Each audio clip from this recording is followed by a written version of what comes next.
Howdy folks, Nathan ADLEN here from the Fast Lane Car, and I'm in sunny, woo, a little cloudy, Hollister, California. Today we are out here to take the Jeep Renegade to task with these three vehicles. We're going to cross-pollinate them and see what happens. This is the Nissan Juke. It's going to compete against the Jeep. This is the Kia Soul. It's going to compete with the Jeep. And of course, a Buick. This is the Buick Encore. Interesting with this one because it has a turbocharged engine and all-wheel drive. And it's going to compete with the Jeep. In fact, coming up next, we're going to take all three of them and see what they can do compared with this thing.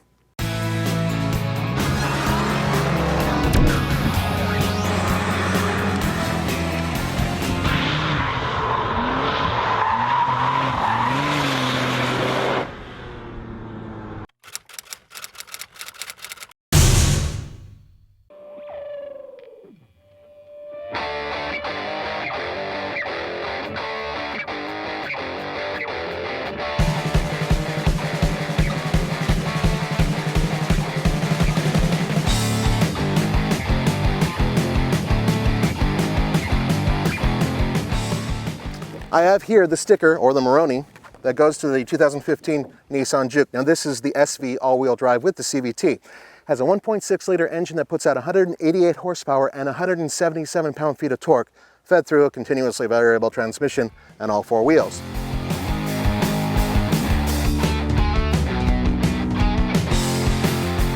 So the Nissan Juke, right off the bat, much tighter, smaller, rather intimate inside.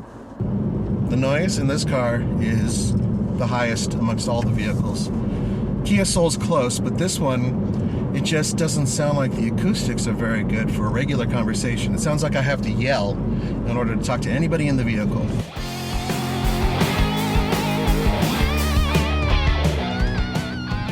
The engine is very peppy. Cute little 1.6 liter turbo that just likes to get up and go. And despite the fact that it has a CVT, it really doesn't mind being flogged. It does great. But in this vehicle, the overall seating comfort is definitely on the lower end of the ones that are being compared. Back seats are very small and very tight. Cargo space, once again, sloping roof. So it's not a box like the Kia Soul or the Jeep. This particular model starts at $24,150 and fully loaded $27,115. Climate control and a lot of the readout is below, so your eye line is traveling down and it takes your eyes off the road when you're looking down. That's a problem too. It needs to be up higher in order for you to maintain visual contact with the road and then glance just slightly to the side to see things. All the other cars have it just fine. But at the end of the day, what really makes the Nissan the champ in one aspect is if you put it on a track or if you're driving through canyons, it's awesome. A really good driving car. But I can tell you this, even though I'm disappointed by how the interior is laid out and everything, it's still a fun, zoomy car with an absolutely terrific engine. Terrific engine, I say.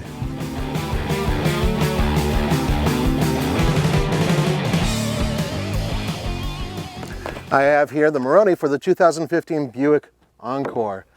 This is an interesting vehicle because it puts out 138 horsepower and 148 pound-feet of torque, and we just drove its baby brother with the same power plant and same drivetrain. This has a 6-speed automatic transmission that normally feeds the front wheels, and then of course this has all-wheel drive, so power goes to the back.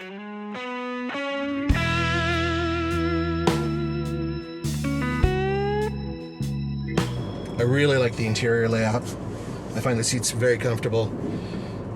For a little tiny crossover, it's pretty awesome the way they did it. But they're a little underpowered.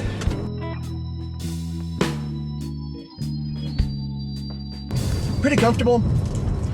I like the way it rides as a comfort vehicle. Remember, this is not built for off-road. I mean, not even a little bit, no off-roading. Doesn't mean we're not going to go over a few hills.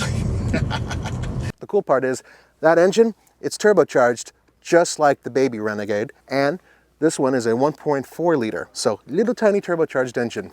This has a fairly luxurious interior, nice soft leather, very quiet. The seats are very comfortable. not crazy bolstering, so they're a little bit on the flat side, but remember, this is not a performance vehicle.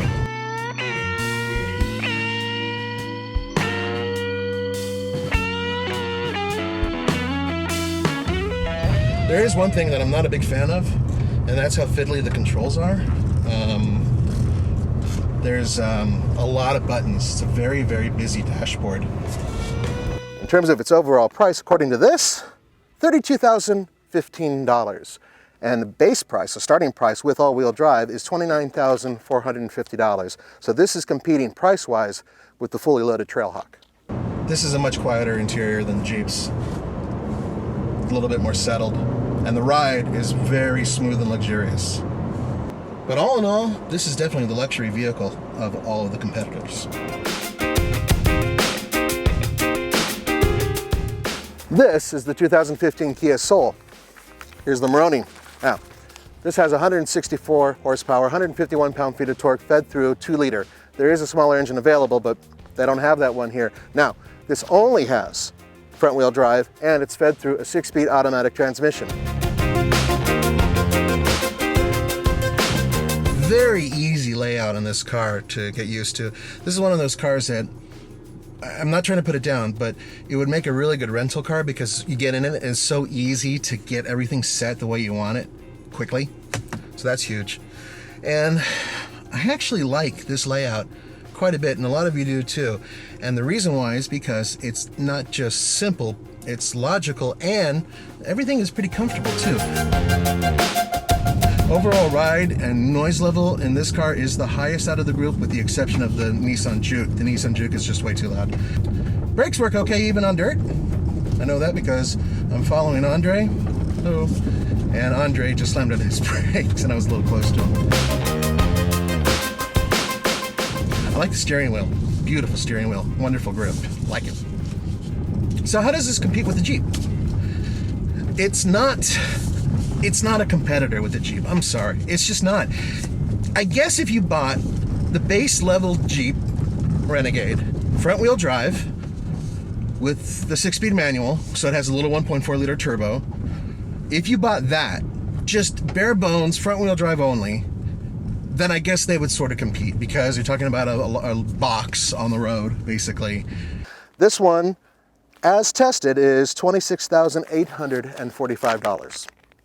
This is a good car, folks. I'm not trying to put it down. I will say this, in terms of a youth vehicle, this is definitely something worth looking at. But I don't think it has any... It just doesn't compete with the Jeep.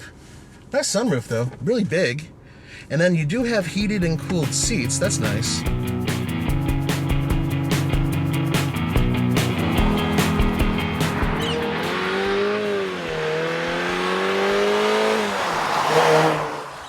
This particular vehicle is the 2015 Jeep Renegade TRAILHAWK. So it's basically got all the goodies in it for off-road prowess and, of course, power. But this is the first time that we have introduced a totally new model to the brand. So it expands our brand. And it's expanding our brand into a very, very important segment, which is the small SUV segment. Now, on a global basis, that segment's about 2 million units, but it's growing very, very fast, and it's expected to hit 3 million units by 2020. But more importantly, here in the USA, it's 250,000, and that's going to double over the next 5 years. So it's a fast-growing segment. It's a segment that Jeep haven't been in, so it's very important for us, and this vehicle represents a great opportunity to keep the brand story going.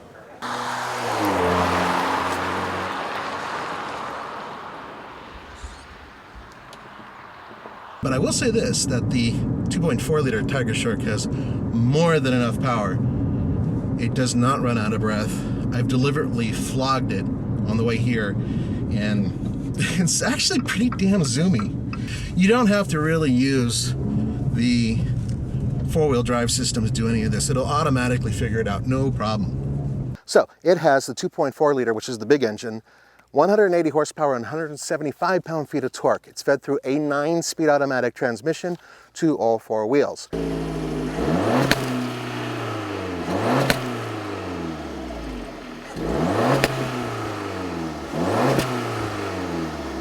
There is something that I should say about the interior. It is relatively quiet. Not as quiet as the Buicks, but a hell of a lot quieter than the Nissan Jukes. And you know, can you hear that? Your little, those are rocks pounding up underneath this chassis. So it's not too loud. Steering comfort, very good. Doesn't give you a lot of feel, but the weight is excellent. The effort is just spot on. So the rest of the vehicle is pretty damn comfortable, but the TRAILHAWK has stiffer suspension, stiffer tires. Everything feels a little bit more bouncy, a little bit more jarring than you would have on the Limited or the Sport, which have what feels like a softer suspension setting.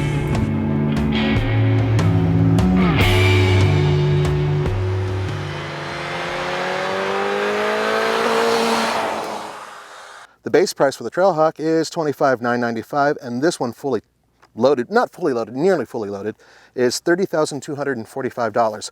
So price-wise, it does compete with the Buick. The acceleration's excellent. I'm curious to how this will accelerate at high altitude. Now the little baby engine, the 1.4 liter multi-air turbo with the 6-speed manual should do great at high altitude. But the Tiger Shark, I'm very curious to how that feels way up high.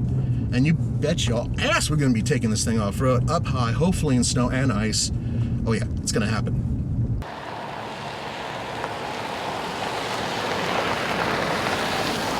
I really do like the way this thing is set up on the inside. And a lot of you guys, I think, would agree with me that when you have very simple buttons, knobs, things that you twist and push, as opposed to haptic whatever that you're pushing and maybe it engaged and maybe it didn't, this is very, you know that it's on, you know that it's working, no doubt.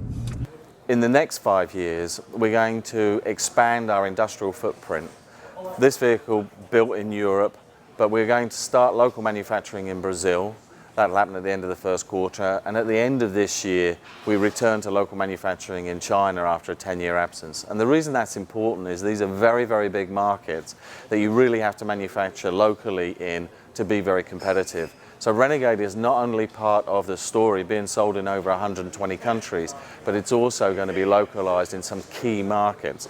And you know, we said over the next 5 years we want to hit 1.9 million Jeeps, so we're halfway there. So that globalization of our industrial footprint, plus the launch of new vehicles such as Renegade to our family, when they come together, it's really those things that should help us on that journey.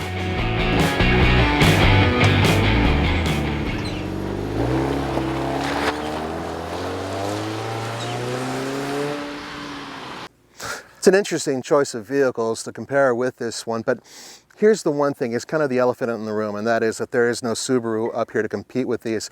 And I think, well, frankly, it has nothing to do with us. That is not our choice, that's Jeep's choice. So when you start typing your anger, remember, we didn't choose that. But I can say this, in terms of overall capability, in terms of packaging, in terms of interior, in terms of comfort, the Jeep is really a step above almost all of them, except for the Buick. The Buick has a fantastic interior, but the Buick is way up there on price and way down there on power. They don't quite compete, but they kind of sort of do. Wait until you see what this thing can do off-road, and some serious off-roading, and that is in another video. For the Fast Lane Car, this is Nathan ADLEN. I'll see you next time.